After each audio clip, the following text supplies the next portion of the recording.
La superstar du FC Barcelone, Robert Lewandowski, a été aperçu en train de boiter hier soir après le match de la Pologne en Ligue des Nations de l'UEFA contre la Croatie, qui s'est terminé par un match nul 3-3.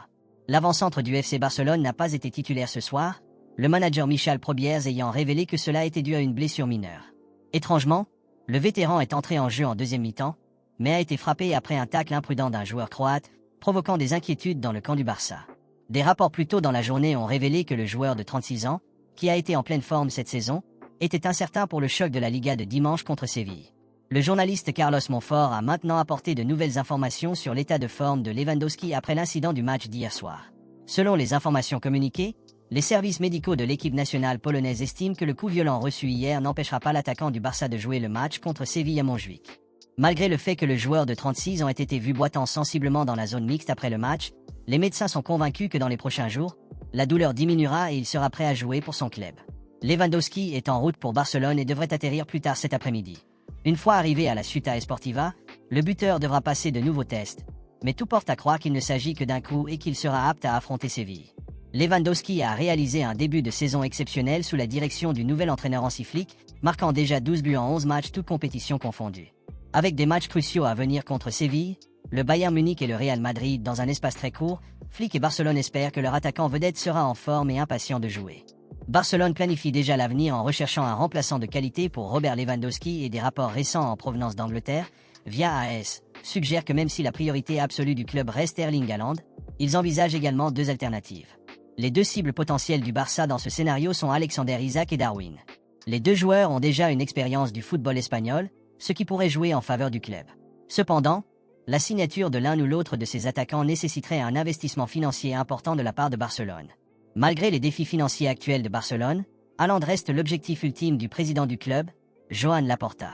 Le club est confronté à des difficultés financières depuis plusieurs années, mais Laporta n'a pas abandonné son ambition de faire venir Haaland au Camp Nou, visant un transfert potentiel à l'été 2025 ou 2026. Dans les coulisses, il a soigneusement élaboré une stratégie pour faire de ce rêve une réalité. L'un des principaux atouts du FC Barcelone dans cette quête est la forte relation entre Laporta et l'agent de Haaland, Rafael Pimenta. La confiance entre les deux parties pourrait jouer un rôle crucial dans l'avancement des ambitions du Barça. Cependant, compte tenu du coût énorme que représenterait la signature de Haaland, Barcelone envisage également d'autres options, c'est là qu'entrent en scène Isak et Darwin. Darwin n'a pas la cote à Liverpool, n'ayant disputé que 4 matchs de Première Ligue cette saison. Ce manque de temps de jeu pourrait faire de lui une cible plus accessible pour Barcelone. D'un autre côté, Alexander Isak reste un élément clé de Newcastle United, étant l'un de leurs principaux buteurs. Cela pourrait rendre son transfert à Barcelone plus difficile. Même si Haaland reste la cible principale, le FC Barcelone garde judicieusement ses options ouvertes pour préparer l'avenir. Les Blaugrana devront évaluer soigneusement leur situation financière avant de planifier leur prochain transfert. Le manager du Bayern Munich, Vincent Kompany, est optimiste quant au retour potentiel de Dayo Upamecano et Jamal Musiala pour leur prochain affrontement contre Barcelone en Ligue des Champions de l'UEFA, rapporte Mundo Deportivo. Le match aura lieu à Montjuïc et les deux joueurs ont travaillé dur pour retrouver la forme après leur blessure. Musiala a récemment repris l'entraînement seul avec le Bayern Munich, à seulement une semaine de la rencontre cruciale de la Ligue des Champions. Son retour à l'entraînement s'est fait avec prudence, il s'est livré à près de 15 minutes d'exercices individuels avant de passer à des exercices de course légers. Avant cela, il avait été éloigné des terrains pendant 2 semaines en raison de problèmes de hanche qui l'avaient empêché de participer à plusieurs matchs clés. Parmi ces rencontres figuraient le match de Bundesliga contre l'Eintracht Francfort et 2 matchs de la Ligue des Nations avec l'équipe nationale allemande contre la Hongrie et les Pays-Bas. L'équipe allemande a réussi à remporter les 2 matchs, se qualifiant avec succès pour les quarts de finale, mais l'absence de Musiala s'est fait sentir. Bien qu'il y ait encore des incertitudes concernant sa condition physique pour le match de championnat du Bayern contre Stuttgart samedi, il garde l'espoir qu'il sera prêt pour le défi plus important posé par Barcelone mercredi. Dayo Upamecano, lui, se concentre également sur sa récupération. Il suit un entraînement individuel pour soigner sa blessure à la cuisse droite contractée lors du match contre Francfort. Cette blessure l'a empêché de jouer lors de la récente trêve internationale avec l'équipe nationale française. Les rapports indiquent que Kompany se sent plus confiant quant aux chances d'Upamecano de revenir dans l'équipe pour le match de Stuttgart par rapport à la situation de Musiala. Alors que le Bayern Munich se prépare pour ce match crucial contre Barcelone, le retour potentiel d'Upamecano et de Musiala pourrait avoir un impact significatif sur ses performances en Ligue des Champions. Même si Hansi Flick et le club sont soulagés qu'aucun blessé grave ne soit à déplorer, une certaine nervosité subsiste concernant 2 joueurs touchés. Chaque mercato international apporte son lot de soucis physiques pour le FC Barcelone. Lorsque ces joueurs partent en sélection, le club se retrouve souvent confronté à des blessures.